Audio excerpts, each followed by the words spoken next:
विशाल दादलानी ने राहुल इस्वार जो कि एक एक्टिविस्ट है उनको कई सारी बातें सुनाई हैं, उनको काफी खरी खोटी सुनाई है, वो भी अर्नब गोस्वामी के खिलाफ। जी हाँ, क्यों उन्होंने कहा है और क्या कुछ कहा है ये मैं आपको बताती हूँ। नमस्कार दोस्तों, मैं हूँ ज्योति नाहक और स्वागत कर रही हूँ आप सभी का शुद्ध मनोरंजन में। जैसा मैंने कहा कि राहुल इस्वार जो कि एक्टिविस्ट हैं, अर्नब गोस्वामी को अच्छे से जानते हैं, तकरीबन 12 सालों से अर्नब गोस्वामी के दोस्त हैं। कई सारी बातें उन्होंने सुनाई हैं उनको भी और अर्नब गोस्वामी को भी। सबसे पहले इस वक्त सोशल मीडिया पर व्हाट्सएप चैट जो है वो लीक हुई है अर्नब गोस्वामी की, जिसमें बार्क एक्स सीईओ के साथ भी कई सारी चैट्स लीक हुई थी, मैंने आपको कुछ दिनों पहले बताया था।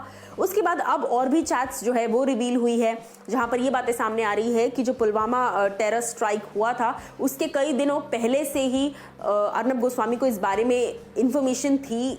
स्ट्राइक के 3 दिन पहले ही उन्हें पता था कि स्ट्राइक होने वाला है। तो इस तरह की इन्फॉर्मेशन जो है ये सरकार की अंदरूनी इन्फॉर्मेशन है, ये गवर्नमेंट ऑफ इंडिया के अंदर की बातें हैं जो किसी आम नागरिक को, क्योंकि गवर्नमेंट की नजरों में अर्नब गोस्वामी एक आम इंसान है, आम नागरिक तक ये बातें कैसे पहुंची, तो ये जो पूरा हायरार्की है इस पर सवाल खड़े हो जाते हैं। अब इसी पोस्ट को टाइम्स नाउ ने शेयर किया था, जिसके बाद विशाल दादलानी ने उस पोस्ट को रीपोस्ट करते हुए ट्विटर पर लिखा, someone needs to tell it like it is. If Arnab had information about an op classified top secret, is that not a criminal offence under the official secrets act. यानी कि साफ तौर पर विशाल दादलानी सवाल उठा रहे हैं कि अगर अर्नब गोस्वामी को पता था कि ऐसा कुछ होने वाला है जो कि उनकी चैट्स में दिख रहा है, तो क्या ये क्रिमिनल ऑफेंस नहीं है कि आप इतनी टॉप लेवल की क्लासिफाइड टॉप सीक्रेट को आपको बताया जा रहा है, आपको पता है ये बात और आपने छुपाई है या जो भी चीजें हैं।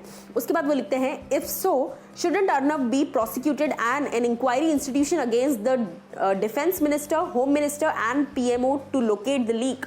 यानी कि डेफिनेटली एक इंक्वायरी बैठनी चाहिए। अर्नब को तो पूछा जाना ही चाहिए कि आपको पता कैसे चला, आपको बताया किसने, लेकिन उसके साथ साथ पीएमओ से लेकर डिफेंस मिनिस्टर से लेकर होम मिनिस्टर तक हर किसी से सवाल पूछे जाने चाहिए कि इतना बड़ा ये जो लीक हुआ है ये शुरू कहां से हुआ।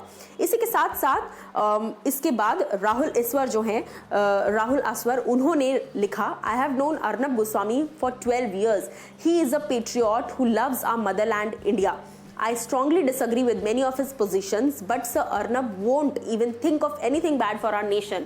यानी कि वो कहते हैं कि मैं अर्नब को 12 साल से जानता हूँ, मुझे गारंटी है कि वो सबसे बड़े देशभक्तों में से एक है, वो कभी देश के खिलाफ या देश के अनहित में कोई चीज नहीं करेंगे। इस पर फिर विशाल दादलानी ने रिएक्शन देते हुए वो भड़के हैं। उन्होंने लिखा, if he celebrated the death of our soldiers as a big win and you are choosing to defend that, then your own patriotism is clearly questionable. Shame on him and you.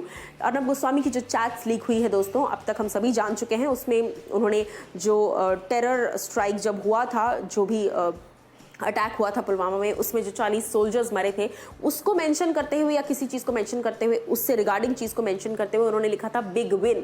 जिसके बाद सवाल अर्नब की patriotism पर खड़े हो रहे हैं कि क्या सच में आप देशभक्त हो अगर आप इस तरह की चीज़ें कर रहे हो। अब आप लोग मुझे मत लिखने लग जाना, क्योंकि ये मैं आपको सिर्फ बता रही हूँ कि उन्होंने ऐसा कहा है, उन्होंने ऐसा बोला है, मैं ये सब नहीं कह रही हूँ। मेरा काम है इन्फॉर्मेशन देना, जो मैं आपको इस वक्त दे रही हूँ कि विशाल दादलानी ने सवाल खड़े किए हैं और ये सारी बातें विशाल ने लिखी है, जो कि आप ट्वीट्स में देख भी पा रहे हैं। अब इनकी बातों पर, विशाल की बातों पर आप लोग का क्या कहना है ये आप मुझे बताइए कमेंट सेक्शन में।